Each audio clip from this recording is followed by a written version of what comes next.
Bismillahirrahmanirrahim. Assalamualaikum warahmatullahi wabarakatuh.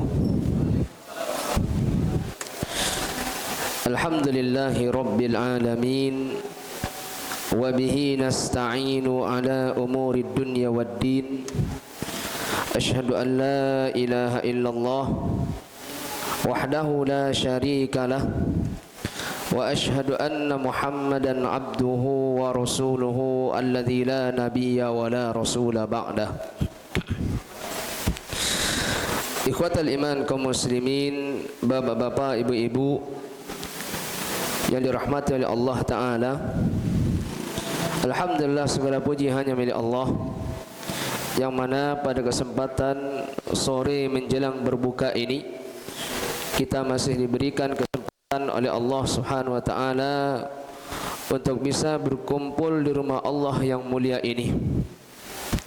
Salat beserta salam semoga selalu tetap tercurahkan kepada Nabi Muhammad sallallahu alaihi wasallam, kepada keluarga beliau, kepada para sahabat beliau, kepada orang-orang yang senantiasa meniti dan mengikuti jejak beliau sampai yaumil kiamah nanti hendaknya.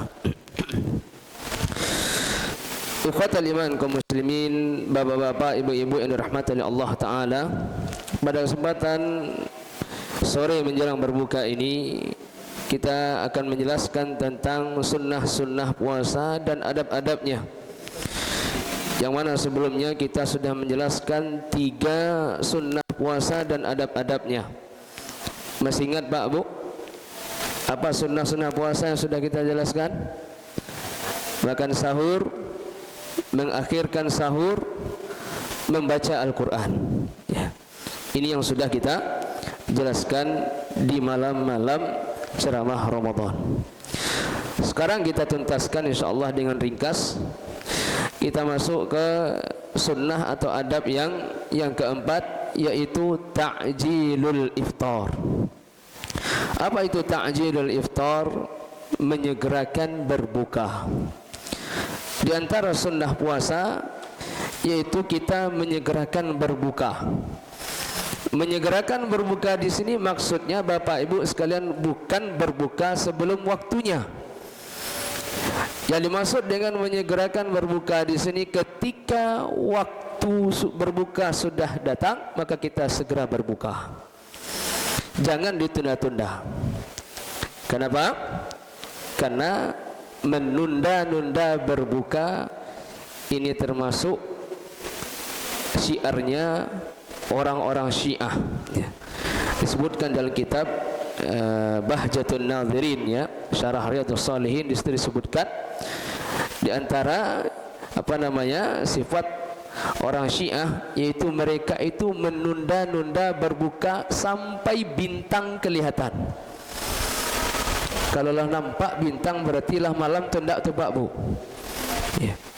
Kalaulah bintang nampak itu tandanya sudah gelap, berarti dia menundanya itu sudah lama sekali. Maka ini termasuk bantahan untuk orang-orang Syiah yang mereka itu menunda berbuka sampai bintang-bintang kelihatan. Di dalam agama kita ya, kita dianjurkan oleh Nabi Muhammad sallallahu alaihi wasallam untuk menyegerakan berbuka. Sebagaimana dalam sebuah hadis ya, Rasulullah sallallahu alaihi wasallam bersabda, la yazalun nasu bi khairin ma ajjalul fitrah.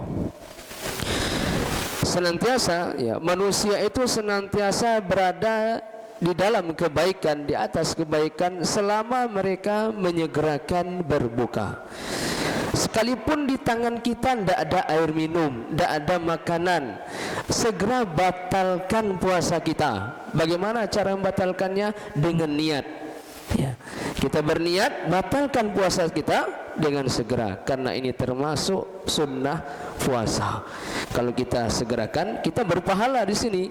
Kita niatkan menyegerakan berbuka ini mengikuti Nabi sallallahu alaihi wasallam, maka ini akan bernilai pahala di sisi Allah tabaraka wa taala. Baik, yang kelima ya, kita cepat saja. Di antara sunnah puasa atau ada puasa an yuftira 'ala ar-rutabi awit tamri in tayassara awil ma'i. Kata Syekh Abu Malik di sini ya, pengarang Sahih Sahih Fikih Sunnah, dia mengatakan di antara sunnah atau adab berpuasa yaitu berbuka dengan rutab. Rutab itu kurma basah. Bukan kurma yang diambil dibasahkan, bukan itu maksudnya. Kurma yang masih separuh matang, alun sempurna matangnya oleh Pak Bu, yang dipetik dari pohon kurma baru separuh matang. Katanya ya, rutab ini lezat rasanya ya, ketimbang kurma yang sudah sempurna matangnya. Maka di antara sunnah puasa kita berbuka dengan rutab, kurma yang separuh matang ya. Kalau tidak ada rutab ini ya, maka kita berbuka dengan at-tamru, yaitu dengan kurma yang sudah sempurna matangnya. Jadi kurma yang sudah sempurna matangnya itu namanya tamrun ya. Kurma yang belum sempurna matangnya, baru separuh matang, itu namanya rutabun ya. Maka kalau seandainya kita punya rutab, ini lebih afdal, lebih bagus ya. Kalau tidak punya rutab, maka boleh pakai kurma, kurma yang sudah sempurna matangnya. Ini kalau kita punya. Kalau tidak punya juga, maka kita berbuka dengan seteguk air minum. Apa dalilnya? Dalilnya hadis yang dikeluarkan oleh Al-Imam Abu Dawud, hadis yang dikeluarkan oleh Al-Imam Bukhari dan Imam Muslim ya, yang diriwayatkan dari Anas bin Malik ya. Qala kana Rasulullah sallallahu alaihi wasallam yuftiru ala rutabatin qabla an yusalliya, fa in lam takun rutabatun fa ala tamaratin, fa in lam takun hasawatin minal ma'i. Hadis dikeluarkan oleh Imam Abu Dawud, Imam At-Tirmidzi ya. Di sini disebutkan dari Anas bin Malik, dia mengatakan ya, dahulu Rasulullah SAW beliau itu berbuka dengan rutab, kurma basah, yaitu kurma yang separuh matang, belum sempurna matangnya, sebelum beliau berangkat pergi sholat maghrib. Kalau seandainya beliau tidak punya rutab, maka beliau berbuka dengan kurma kering. Kalau seandainya beliau tidak punya kurma kering ini atau kurma yang sudah sempurna matangnya, maka beliau minum seteguk air. Yang pada intinya ada sebuah pesan dari hadis ini, kita dalam berbuka puasa tidak boleh israf. Apa itu israf? Berlebih-lebihan. Kalau kita mencari Pak Bu, sebagian kaum muslimin ya, kalau buka puasa tu carilah menunya. Ada kolaknya, ada es tebunya, ada cendolnya ya. Ada gorengannya, gorengan banyak loh, ada bakwan nih, ada tawisi, ada risole, semua dihidangkan ketika berbuka puasa. Nah, ini bisa masuk ke dalam kategori israf. Apalagi minuman banyak, ada es tebunya, ada cendolnya, ada kelapa mudanya, ya, ada kolaknya. Nah, ketika berbuka minum seteguk air, tidak selera minum yang lain tu. Akhirnya apa? Terbuang. Makanya di dalam berbuka puasa kita sangat dianjurkan untuk sederhana. Jangan berlebih-lebihan. Karena kalau kita lihat dari hadis Nabi ini sangat sederhana sekali. Ya, hanya dengan apa? Rutab. Kalau tidak ada rutab, kurma. Tidak ada kurma, ya minum seteguk air. Kemudian Syekh Muhammad bin Shalih Al-Utsaimin pernah ditanya, apakah ada sunnahnya makan kurma itu, berbuka dengan kurma itu dengan bilangan ganjil? Contohnya 1, 3, 5, 7, ya, 9 dan seterusnya. Kata Syekh Muhammad bin Shalih Al-Utsaimin, tidak ada sunnahnya ketika berbuka kita makan kurma dengan bilangan ganjil. Yang ada itu dalam hadis Nabi itu kalau mau pergi salat Idul Fitri baru beliau itu makan kurma dengan bilangan ganjil. Tapi kalau beliau selain berangkat salat Idul Fitri, beliau tidak ada ditemukan riwayat yang Nabi berbuka dengan makan kurma bilangan ganjil. Ini kata Syekh Muhammad bin Shalih Al-Utsaimin. Jadi jangan diyakini pula ini sunnah, ya. Jangan kita yakini apa? Ini sunnah. Ini karena ini tidak ada dalilnya, kata beliau. Baik, sunnah yang berikutnya ad-du'a indal fitri, yaitu berdoa ketika berbuka puasa. Bagaimana caranya? Sebelum kita berbuka, Pak Bu, kita baca bismillah dulu. Bismillah, minum. Selesai minum satu teguk, baca doa. Apa doanya? Zahabadz dhama'u wa batallatil uruqu wa thabatal ajru insyaallah. Ini doa berbuka puasa yang hadisnya sahih, ya. Bahkan ini pun hadisnya kata Syalbani adalah hasan, ya. Hadisnya apa? Hasan, ya. Adapun doa yang lain maka kata para ulama kita itu hadisnya adalah dhaif, ya. Hadisnya apa? Dhaif, seperti Allahumma laka sumtu, ya, atau doa berbuka puasa yang lainnya, maka ini hadisnya dhaif. Tentu kita seorang muslim hendaknya memilih, ya, hadis-hadis yang sahih, minimal apa? Hasan dalam berdoa ini ketika berbuka puasa. Jadi hadis yang derajatnya tinggi dalam masalah ini yaitu hadis zahabadz dhama'u wa batallatil uruqu wa thabatal ajru insyaallah. Hendaknya ini dihafal dan diamalkan dalam kehidupan sehari-hari.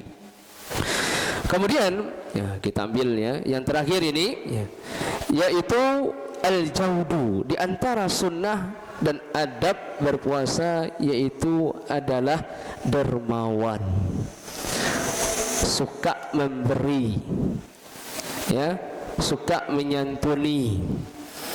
Rasulullah SAW itu adalah orang yang dermawan, ya. Beliau itu, Bapak Ibu sekalian, banyak riwayat menjelaskan bagaimana Nabi itu adalah orang yang dermawan, suka membantu orang-orang yang lemah, suka meringankan beban orang yang susah, suka membantu orang fakir miskin, ya. Itu Nabi Muhammad SAW. Sehingga disebutkan dalam riwayat, ya, kana Rasulullah sallallahu alaihi wasallam ajwadan nas wa ajwadu ma yakunu fi Ramadan. Dahulu Nabi SAW itu adalah orang yang paling dermawan, dan beliau lebih dermawan lagi ketika di bulan Ramadan. Kenapa? Karena bulan Ramadan itu adalah bulan yang dimana amal ibadah seseorang, ya, pahalanya itu dilipat gandakan oleh Allah Subhanahu wa ta'ala. Bobotnya itu barik, Pak Bu, ya. Mungkin bilangannya sama, ya, pahala ini dapat 1, ya, di bulan Ramadan tetap dapat 1. Cuma 1 ini, ya, bobotnya berbeda, ya. Walaupun bilangannya cuma 1 tapi bobotnya berbeda. Maka di bulan Ramadan, ya, pahala amal ibadah seorang hamba itu bobotnya lebih besar ketimbang di bulan-bulan yang lainnya. Sebelum kami tutup, ya, karena ini berbuka sekitar jam 6:30, ya. Sebelum kami tutup, manfaatkan waktu menjelang berbuka ini dengan banyak-banyak berdoa, ya. Karena di antara salah satu waktu yang mustajab, kata Nabi SAW, thalathatun la turaddu da'watuhum, ada 3 orang yang tidak, ya, ditolak doanya ya. Atau salatu da'awat, dalam riwayat lain sebutkan salatu da'awat la turaddu. Ada 3 doa yang tidak ditolak oleh Allah Subhanahu wa taala. Apa saja doanya itu? Ya. As-shaimu hatta yuftir. Salah satunya doa orang yang berpuasa sampai dia berbuka. Syekh Muhammad bin Shalih Al-Utsaimin pernah ditanya, kapan waktu yang lebih yang lebih makbul ya, diterima oleh Allah SWT doa orang berpuasa? Maka beliau menjelaskan sebelum berbuka puasa. Jadi sebelum berbuka puasa perbanyaklah doa di situ. Kita minta keselamatan di dunia, kita minta kemaslahatan untuk akhirat kita, untuk dunia kita, untuk untuk kebaikan kita ya kepada Allah Subhanahu wa taala. Karena ini adalah doa yang mustajab, salah satu doa yang dikabulkan oleh Allah Subhanahu wa taala. Maka jangan sia-siakan momen yang satu ini, yaitu perbanyak doa ketika menjelang berbuka puasa. Allah taala alim shawab. Mungkin ini dulu yang dapat kami sampaikan. Semoga yang sedikit ini bermanfaat bagi kami yang menyampaikan dan jamaah sekalian. Jika ada benarnya itu datangnya dari Allah dan Rasulnya. Jika ada salah dan keliru itu datangnya dari diri kami pribadi dan dari syaitan. Kita tutup dengan doa kafaratul majlis. Subhanakallahumma bihamdika asyhadu an la ilaha illa anta astaghfiruka wa atubu ilaik. Assalamualaikum warahmatullahi wabarakatuh.